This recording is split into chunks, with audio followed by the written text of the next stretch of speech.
Halo Tribuners, kita kembali lagi di Teman Ngobrol, Ruang Dialog untuk Bertumbuh. Nah, kali ini kita temanya apa ya, Miss? Chill. Temanya casual. Casual, chill, santai ya teman-teman. Iya. Tapi sebenarnya karena tipe pembahasan kita juga kali ini, Miss.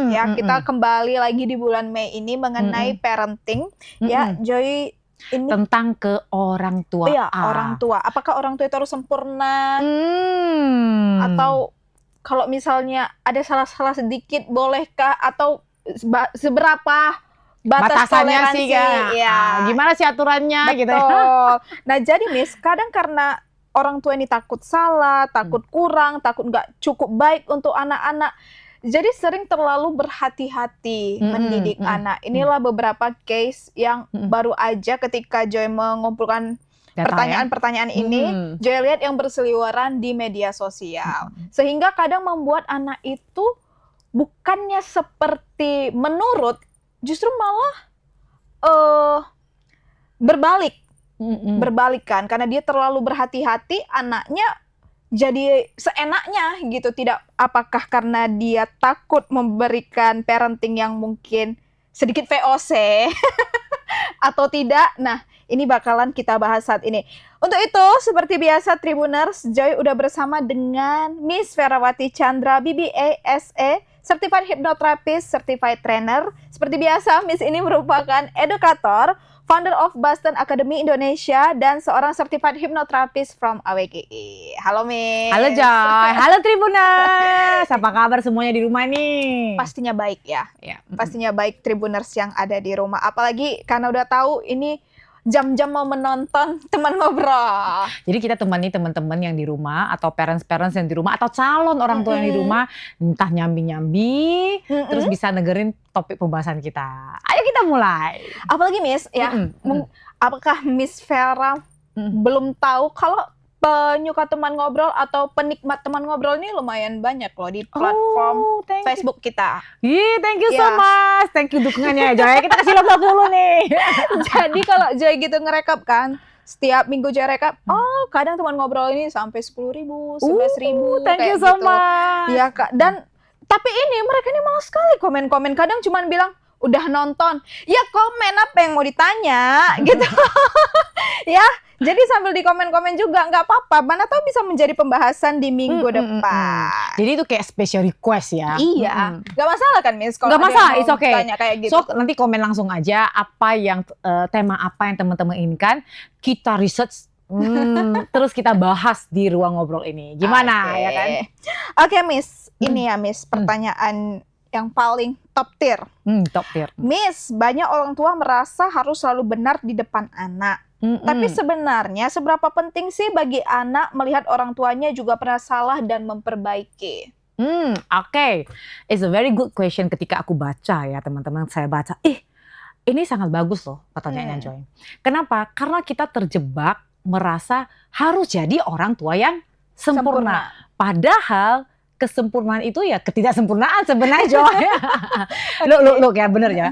Ketika kita mau jadi guru misalnya, ada sekolahnya. Ketika kita mau jadi pilot, ada sekolahnya. Betul. Apapun profesinya, ada sekolahnya. Nah, ketika kita menjadi orang tua, aduh boro-boro nggak ada sekolahnya, nggak ada buku manual booknya, tapi kita dituntut untuk tidak boleh error. Iya kan, bener kan? Nah, jadi dan banyak kan millennials, kita banyak kan udah jadi orang tua ya kan, kita merasa kita takut mengulang kembali sejarah trauma masa kecil kita, jadi kita sangat amat berhati-hati.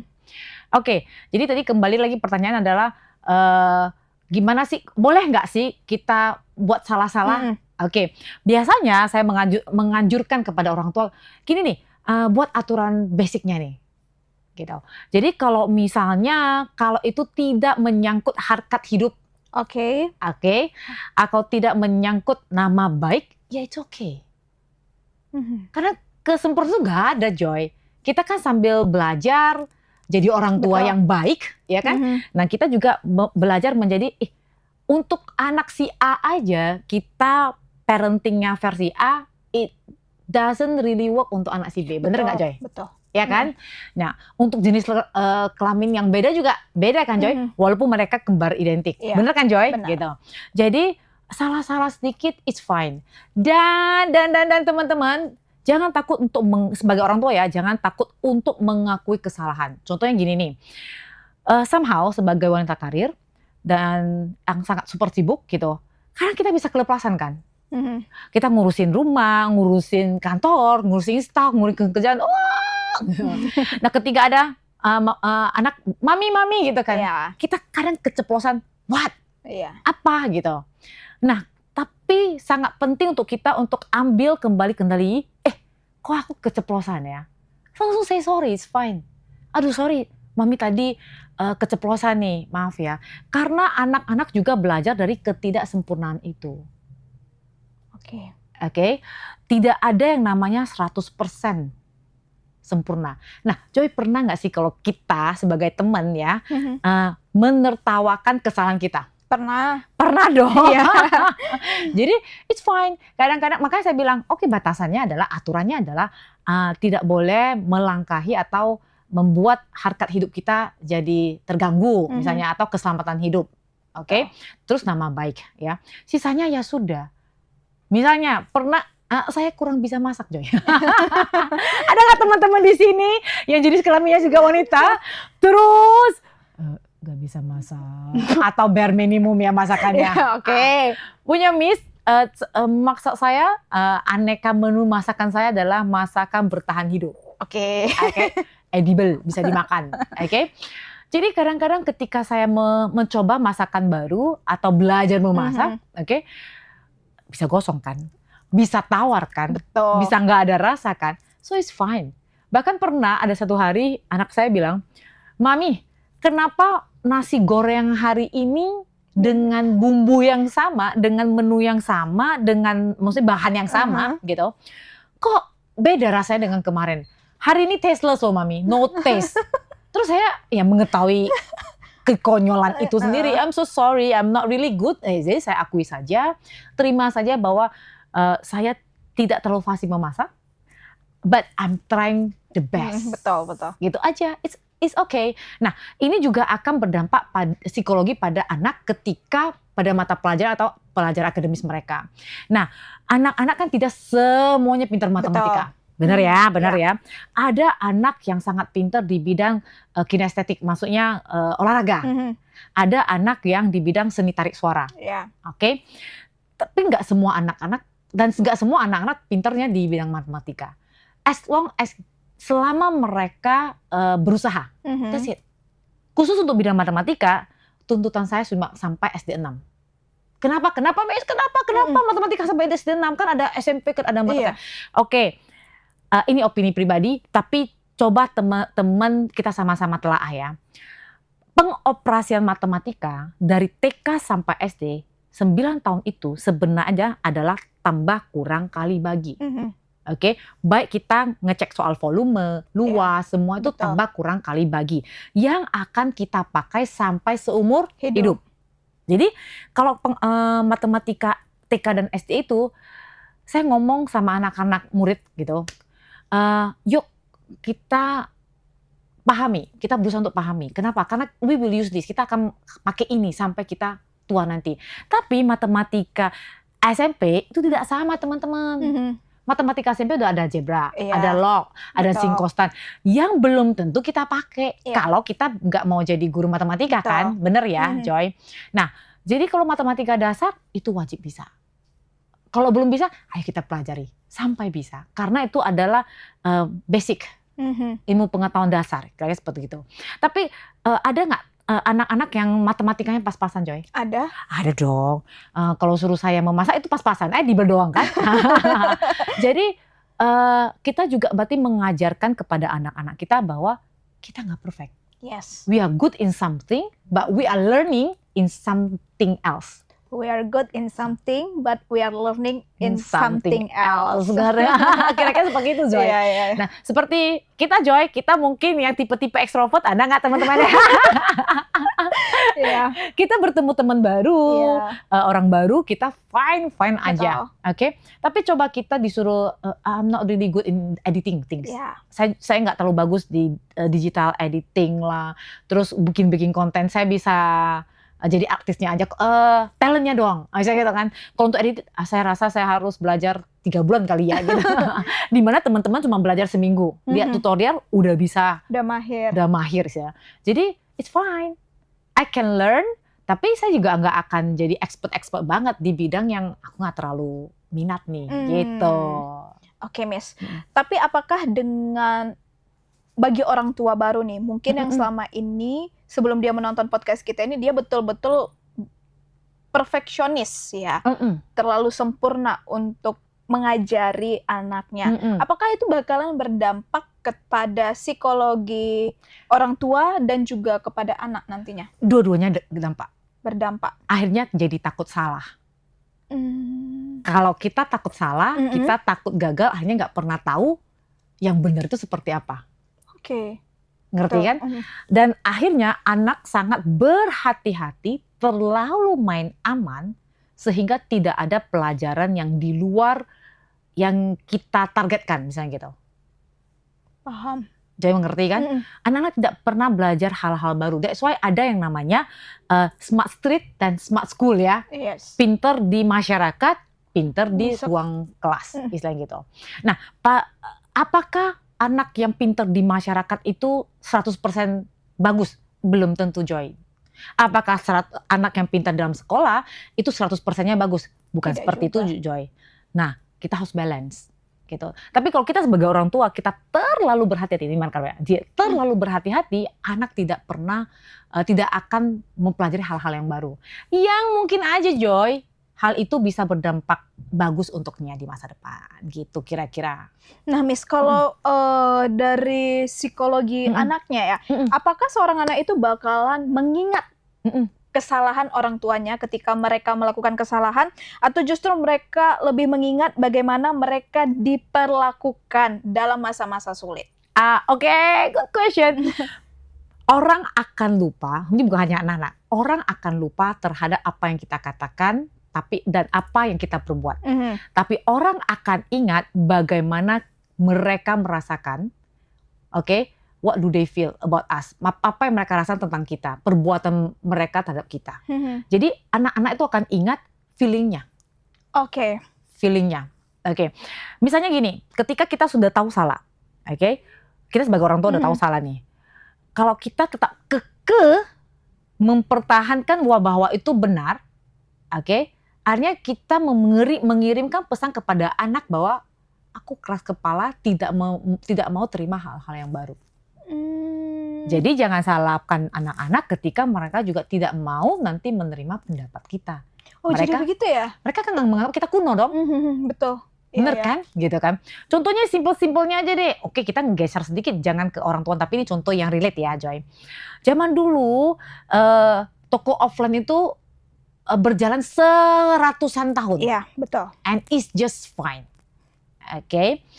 Tapi zaman sekarang banyak nggak usaha-usaha atau bisnis yang tidak nampak ramai tapi omsetnya gila-gilaan. Itu kan berarti sudah bergeser, Joy. Iya. Ngerti kan? Tapi kalau misalnya kita kekeh bahwa hanya toko offline yang bisa mendatangkan omset, itu berarti kita menutup pada pengetahuan tok kita doang. Setuju. Kalaulah anak itu belum punya data dan dia kekeh pada pemikirannya, itu masih masuk akal. Tapi kita yang sudah lebih dewasa, lebih bijaksana, tapi tetap menutup pada pendapat baru, kemungkinan baru, budaya baru, kita boleh filter, ini bagus apa enggak. Kalau cocok kita ambil, kalau tidak cocok ya sudah. Misalnya gitu. Kita nggak, ya bukan melulu kita langsung ambil semuanya, tapi ini cocok atau tidak. Mau tidak mau perubahan itu wajib, Coy. Oke, simpelnya aja nih teman-teman. Pada saat anak baru lahir, Iya. waktu kita mengasuhnya beda dong. Betul. Dengan anak yang 5 tahun, Mm-mm. dengan anak remaja. Iya Iya, dong, Miss. iya dong teman-teman. Jadi Nggak kalau mungkin sama lah. nggak mungkin sama dong. Dari waktu anak kecil kita, waktu yang masih bayi, kita ajarin bagaimana toilet training misalnya Ya. gitu ya, ngantri. Tapi kalau udah dewasa kan udah wajib tahu istilahnya gitu. Nah, kalau seperti itu juga sudah istilahnya, karena wajib berubah kan. Kalau kita tidak berubah dan kita menganggap parenting kita tok sempurna, padahal sebenarnya itu kita lagi di belakang, kita lagi mundur. Oh, seperti itu pula ya? Iya dong, ya kan? Nah, teman-teman di sini ada nggak, boleh komen ya? Iya. Boleh komen. Ada nggak kalian melihat orang lain, nggak usah diri kita, orang lain atau orang tuanya orang teman kita yang merasa wajib sempurna? Kan harusnya seperti ini. Ah, itu baru-baru aja Joy. Maksudnya kami Miss, Joy lagi makan. Kan. Terus ada anak-anak yang baru selesai tanding, baru mengikuti kompetisi. Ih, betul orang tuanya Miss, kau kok nggak bisa juara 1? Dan itu kedengaran di kafe tuh. Kok nggak bisa juara 1 kata gitu. Padahal mama udah lesin loh sana sini, dibilang kayak gitu. Dan dia itu Miss masih kayak mana ya?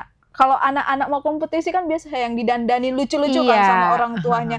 Dia itu dimarahin dalam keadaan dia udah melakukan yang terbaik yang dia bisa. Udah all out, iya ya kan? Lagi lucu-lucunya, dan itu di kafe. Dan berarti tempat umum ya? Iya, bapak mamanya di situ, bapaknya di depannya, mamanya di sampingnya, dia di sini, gini lah. Nah, menurut teman-teman nih ya, menurut Joy nih ya, jadi mamanya atau orang tuanya ini memperlakukan si anak sebagai apa? Trofi. Iya, betul ya. Trofi, kayak trofi. Ini barang pameranku. So aku bisa memamerkan ketika aku bertemu dengan mama atau orang tua yang lain. Jadi itu sebenarnya balas dendam yang tidak kesampaian jadinya.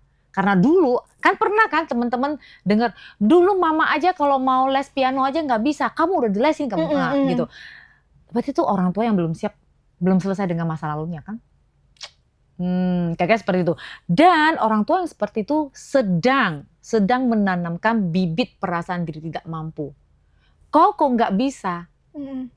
Kau kok nggak bisa? Udah aku leskan. Iya. Berarti afirmasi orang tuanya udah dileskan sekalipun, yang orang tua bilang belum tentu seperti yang anak tangkap.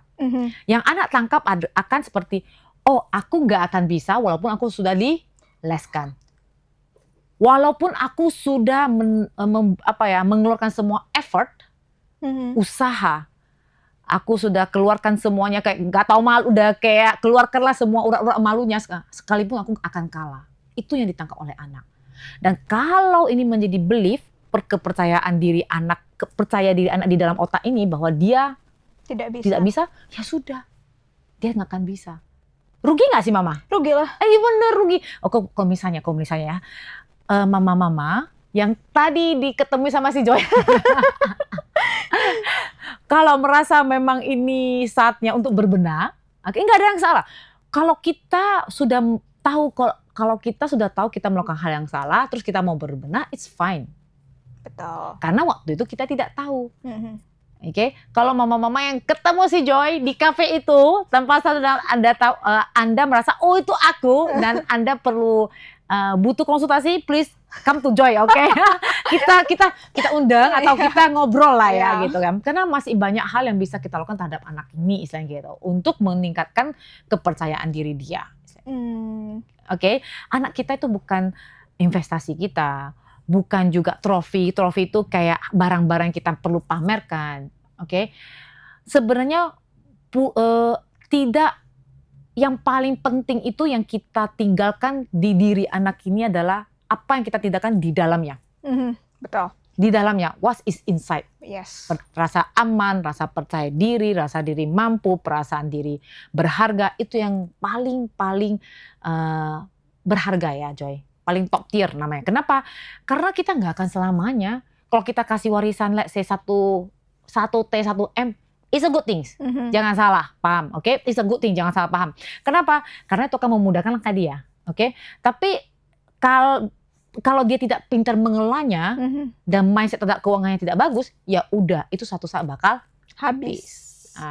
Toh banyak juga anak-anak yang yang tidak ditinggalkan sejumlah harta, tapi punya karakter dan rasa mental yang kuat, mentalnya sangat kuat, juga bisa kok meraih Betul.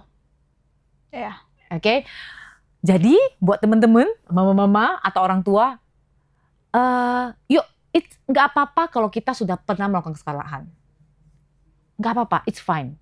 Karena kita manusia, nggak ada manual booknya, istilah gitu. Dan ketika kita yang milenials menghadapi generasi alpha, Ya yang asbun banget loh. bener kan? Generasi alpha mungkin kita keteteran dan kita nggak tahu nih mulai dari mana. Ayo kita bahas sama-sama. Yang penting adalah bagaimana kita berusaha menjadi orang tua yang lebih baik. Kita belajar terus. Gak ada orang tua yang sempurna. There will be tidak akan ada orang tua yang sempurna.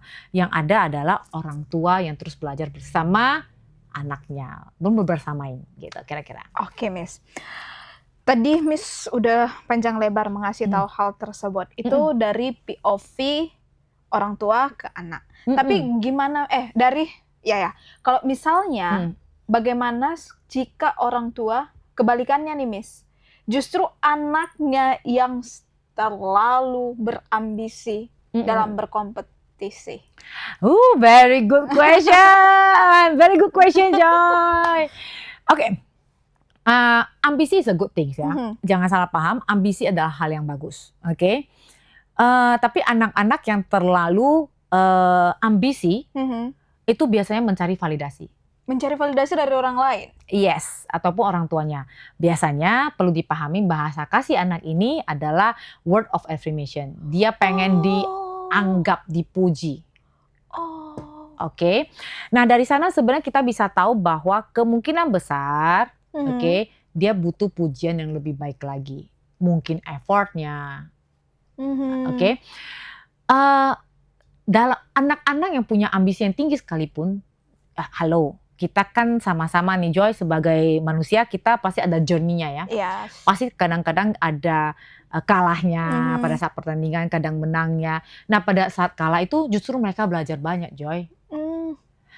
Manusia itu sebenarnya akan belajar banyak ketika mereka kalah. Mengalami kegagalan ya.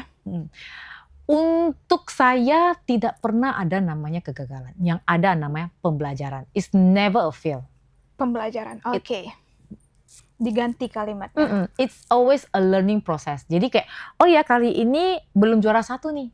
Belum juara 1 nih. Gimana caranya ya? Apa yang kurang ya? Hanya kita evaluasi kan, Coy. Gitu. Kalau kita langsung bilang, aku gagal, itu memberikan satu label. So kita hindari aja. Belum juara 1 nih, gitu. Nah, justru manusia dan anak-anak itu akan belajar dari kegagalan itu sendiri atau pembelajaran dari kekalahan itu sendiri. It's fine, gak apa-apa. Di mana sih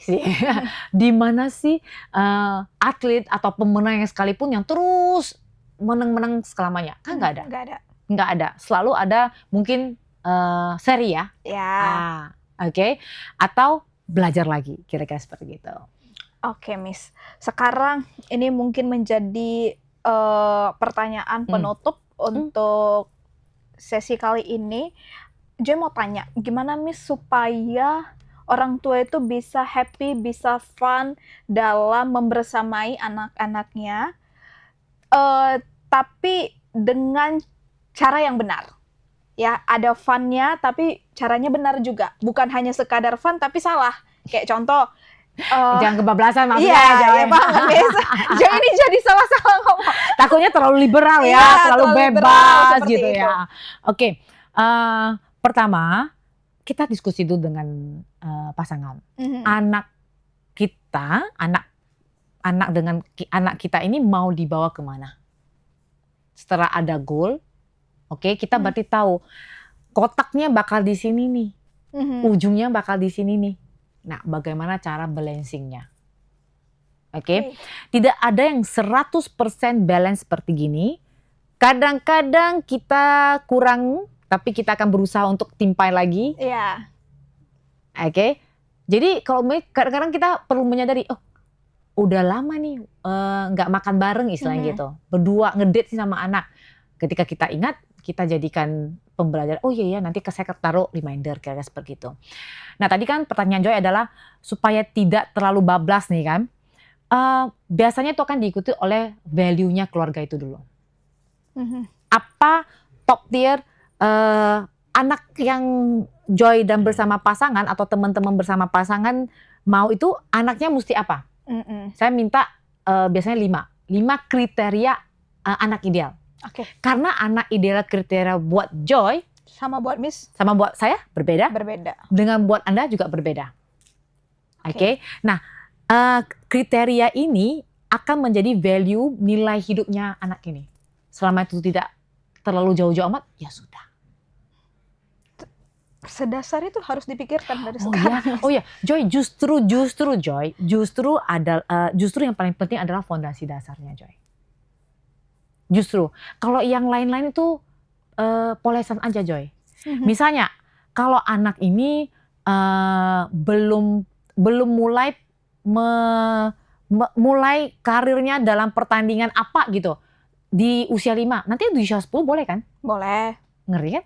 Oke. Tapi kalau anak ini tidak ada fondasi kepercayaan diri yang kuat dan dipaksa untuk ikut pertandingan langsung, ya nggak bisa. Ya nggak bisa. Yang ada itu kan merusak mental si anak ini. Iya. Bagus kita benerin fondasinya dulu, di dalamnya dulu, baru kita yang di luarnya ini jadi mengikuti. Tenang saja, pasti bisa. Gitu.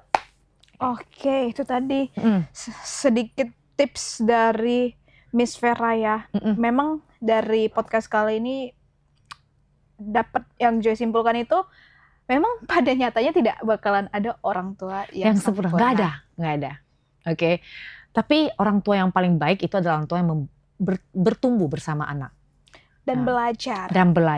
Ya. Yes. Kayak Miss Vera yang katanya nggak bisa masak, ya udah nggak apa-apa di bidang lain gitu. Tapi bukan berarti bidang ini pun nggak dipelajari ya. Berusaha memasak. Berusaha seperti itu. Tapi ya bintang 2 ya gitu. edible. Bintang 2 tapi yang penting anak bisa sarapan. Iya.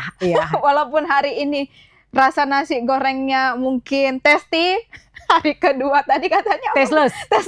No taste. It's okay. Dan anak itu justru seperti kata Miss Vera, dia akan lebih menyenangkan dengan apa yang dilakukan oleh orang tua tersebut. Kalaupun melakukan kesalahan, bagaimana orang tua itu memperbaikinya. Disitulah hal yang diingat oleh anak. Iya, betul. Ya, okay. Karena sebagai manusia, gak ada yang terus 100% dapat nilai 100 atau kita mulus terus naik, gak ada. Akan ada perjalanan di mana kita sedikit down. Jadi anak tahu ketika anak bakal belajar ketika kita down, ketika kita nggak mood misalnya gitu. Apakah kita terus melakukan hal yang seharusnya? Contoh. Kan ada anak-anak yang, Mami aku hari ini nggak mood nih sekolah. Ada nggak? Ada. Kita juga pernah kan nggak mood kerja. Bener kan? Terus apa yang kita lakukan? Apakah langsung minta cuti dengan bos? Anak sudah melihat itu loh. Kita bisa nggak ngomong sama anak, Mami nggak mau kerja hari ini karena I'm not in the mood. Karena anak akan mencontoh kan. Jadi dia nggak akan mau ke sekolah kalau dia nggak mood. Oke. Nah, kadang-kadang kita boleh kasih tahu hari ini sebenarnya saya juga nggak mood. Saya ada kalanya Mami juga nggak mood. Tapi mau tidak mau, saya harus pergi. We need to do what even that we don't like. Ya sudah, ketimbang kita mikirin susah-susah, kita pergi aja dulu kali ya. Gak usah mikirin nanti kerja bakal banyak banget nih, bakal nanti PR-nya bakal banyak. Step by step, kita pergi dulu aja. Nanti kita hadapi satu step lebih bagus, satu step lebih bagus. Gitu kira-kira Joy. Setuju. Oke, akhirnya sampai juga kita di penghujung sesi ya Tribuners. Miss Vera, kembali lagi Joy mengucapkan terima kasih ya sudah mau berbagi kepada Tribuners kalian yang sudah menonton acara ini selama 30 menit ke depan.